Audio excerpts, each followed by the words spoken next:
오늘부터 저희는 예수님의 마지막 일주일에 대해서 9월, 10월 긴 시간 함께 말씀을 나누려고 합니다. 제가 정확히 2주 전에 나사로에 대해서 말씀을 드렸습니다. 예수님은 늘 예루살렘에 올라가시기 전 이 나병 환자들이 격리되어진 작은 마을 베다니에 들리셨습니다. 특별히 그곳에는 하나님이 사랑하는 마르다와 마리아 그리고 그들의 오라버니 나사로가 살고 있었습니다. 그 작은 베다니에 주님은 죽은 지 사흘 된 나사로를 무덤에서 끌어내고 그를 살려냈습니다. 저희가 3일장이라 이야기하지요. 3일은 완전한 죽음을 의미합니다. 그 시체의 냄새가 진동하는 그 나사로를 주님이 살리셨습니다. 이것을 보고 많은 사람들이 예수를 믿었고 그 믿은 사람들이 각 지방에 돌아가서 예수에 대한 소문을 전하게 됩니다. 그 배경에서 오늘 말씀이 시작되는데요, 12절입니다. 그 이튿날에는 명절에 온 큰 무리가 예수께서 예루살렘으로 오신다는 것을 듣고, 이번 주부터 저희도 민족 대명절 추석입니다. 이 대부분의 사람들이 이제 고향에 돌아가 가족을 만나고 그리고 조상들에게 제사를 드립니다. 이스라엘도 마찬가지로 유대의 3대 명절이 있는데 바로 유월절을 지키기 위해서 수많은 이스라엘 백성들은 예루살렘으로 모여서 그 제사를 드리게 됩니다. 그때 모인 사람이 20만 명이 아니라 200만 명이 넘었다라고 역사가는 기록하고 있습니다. 그 중에 단연코 주인공은 예수님이십니다. 수많은 이적과 기적을 행하셨고, 이 며칠 전에 죽은 지 사흘, 3일이 지난 이 나사로를 살리신 예수가 지금 예루살렘에 온다는 그 소식을 들었습니다. 궁금하지요. 어떻게 생긴 사람인가? 정말 과연 그가 우리를 구원할 메시아인가? 기대가 컸습니다. 그리고 지켜보고 있는데 그 예수가 놀랍게도 어린 나귀를 타고 입성하고 있습니다. 대단한 겁니다, 여러분. 스가랴 9장 9절에 이스라엘을 구원한 메시아의 그 모습이 표현되어져 있는데, 시온에 따라 크게 기뻐할지어다. 너희들의 왕이 임하시리니 그는 공의로우시며 구원을 베푸시고 겸손하셔서 나귀를 타시되 나귀의 작은 것 곧 나귀 새끼니라. 이 구약의 말씀을 믿었던 그들이 지금 예수를 보고 있는데 그 예수가 어린 나귀를 타고 예루살렘에 입성하고 있는 것입니다. 그 모습을 보고서는 이미 구원받은 거나 마찬가지로 기뻐했다라는 거예요. 그래서 어떤 사람은 자신들의 겉옷을 벗어다가 레드카펫처럼 지금 길가에 깔아 놓습니다. 그리고 어떤 사람은 종려나무를 흔들면서 환호성을 지르고 있고, 또 동시에 어떤 사람은 호산나라고 외치고 있습니다. 13절입니다. 종려나무 가지를 가지고 맞으러 나가 외치되 호산나 찬송하리로다. 주의 이름으로 오시는 이 곧 이스라엘의 왕이시여 하더라.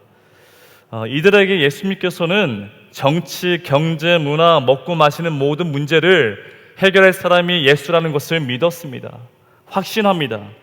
그런 이유로 그들은 예수를 향해서 호시아나 우리를 구원하소서 그렇게 환호하며, 우리가 마치 집회 때 큰 소리로 찬양하는 것처럼 지금 그들이 소리치고 있습니다. 그런 그들이 갑자기 급정색을 합니다.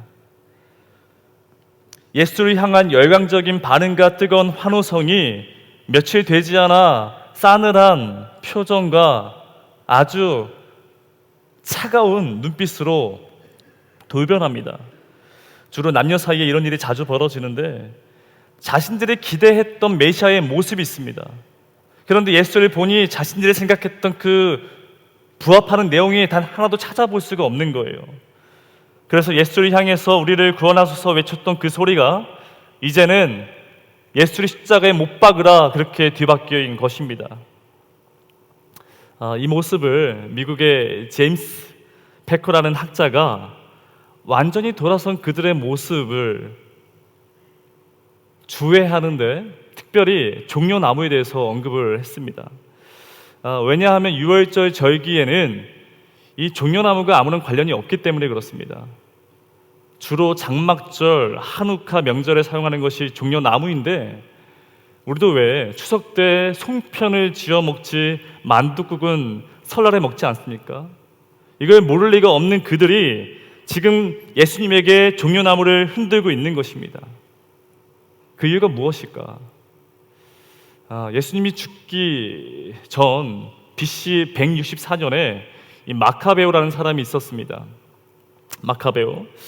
이 사람은 우리나라의 이순신 장군처럼 나라를 구한 아주 유명한 영웅이었습니다. 그런데 여러분, 우리가 이순신 장군하면 가장 먼저 떠오르는 이미지가 어떤 걸까요? 거북선이겠죠. 마카베오를 떠올리면 가장 먼저 종려나무가 그의 상징처럼 떠오르게 됩니다. 이것을 마카비 혁명이라고 하는데, 그는 막강한 힘을 가지고 이 로마의 그 큰 국가 앞에서 성전을 회복하고 일시적이나마 나라를 독립시켰던 그런 아주 유명한 사람이었습니다. 그 마카비 왕가의 그 국기에는 이 종려나무가 그려져 있었는데, 그 모습이 야자수 열매와 같이 비슷하게 생겼습니다. 지금 그들이 그 종려나무를 예수님 앞에서 흔들고 있는 거예요. 그 이유는 예수가 마카베오처럼 우리를 독립시켜 줄 것이라는 그 기대감이 있었기 때문입니다. 그런데 기대가 크면 희망이 커지듯이 예수는 우리가 원하는 사람이 아닌 것을 확인하자 완전히 돌아선 것입니다. 그러니까 그들의 삶 속에 그 중심에는 예수는 없는 거예요.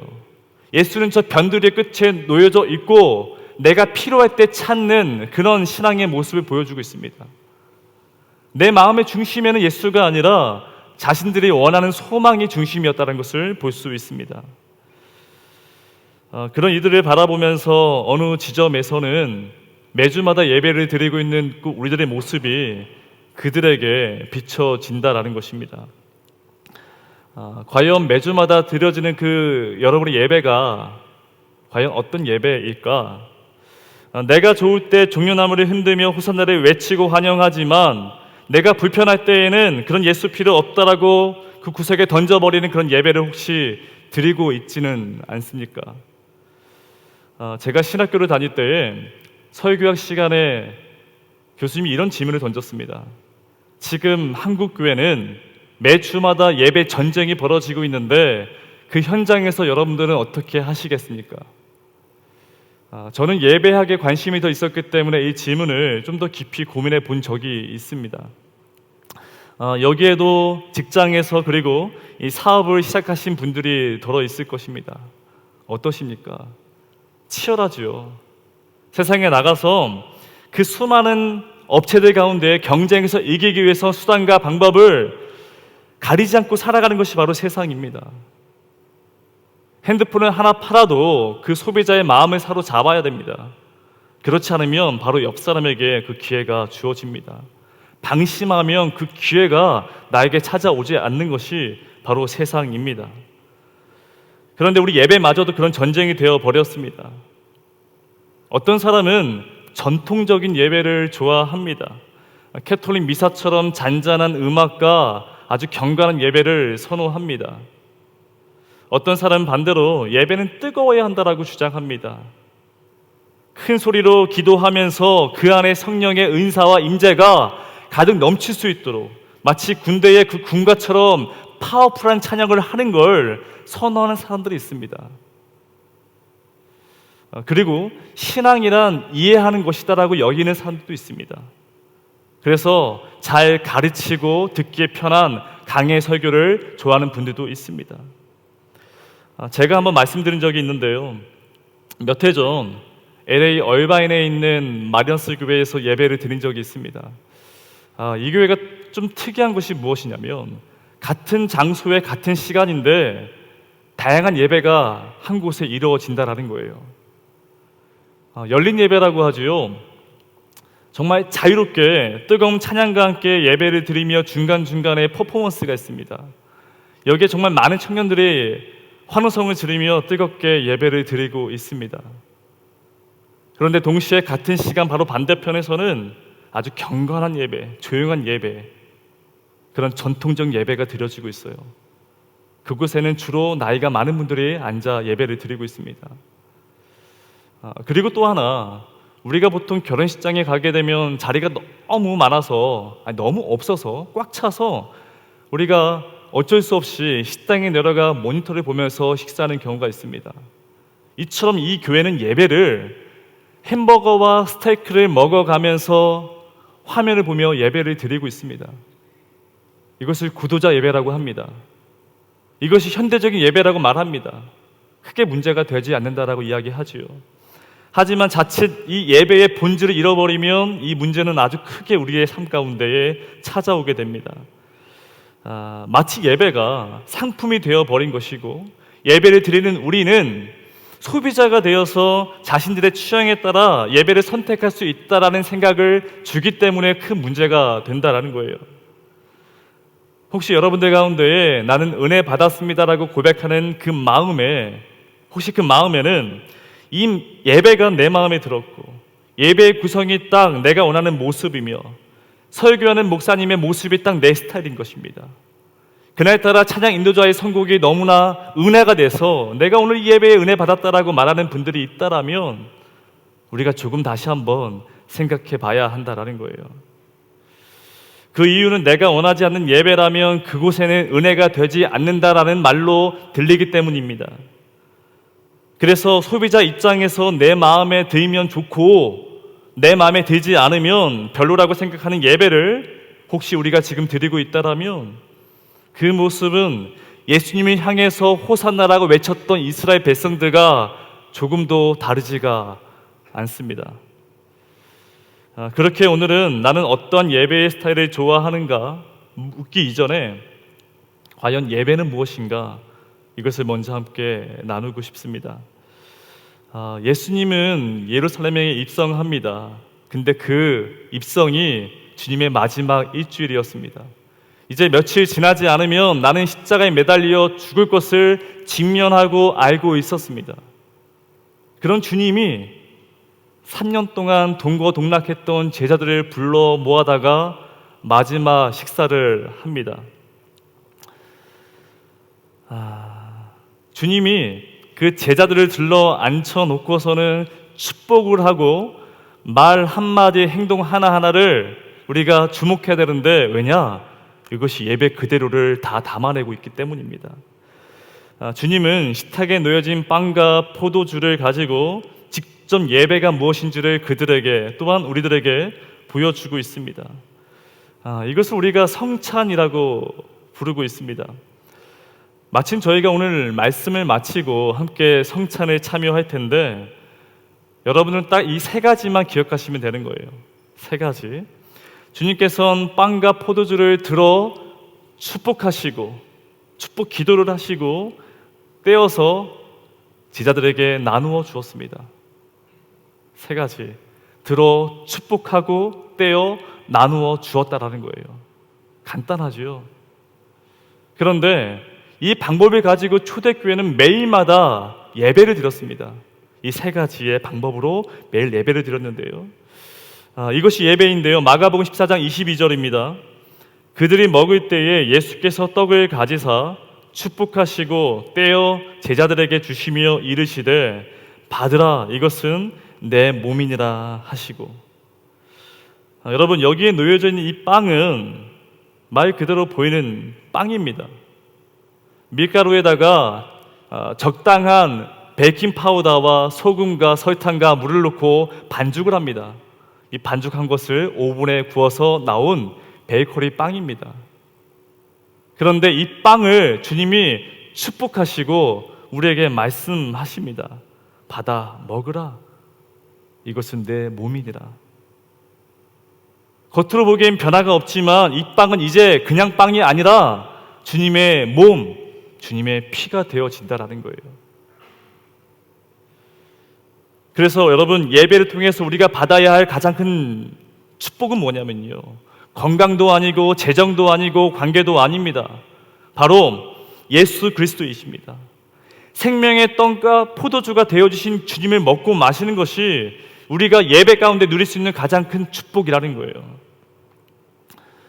저는 그래서 개인적으로 예배를 드릴 때마다 상상을 합니다. 어떤 상상이냐면 신비의 약을 하나 먹는다라고 저는 그렇게 생각을 하고 있습니다. 주님이 말씀하십니다. 받아 먹으라. 이것은 내 몸이다.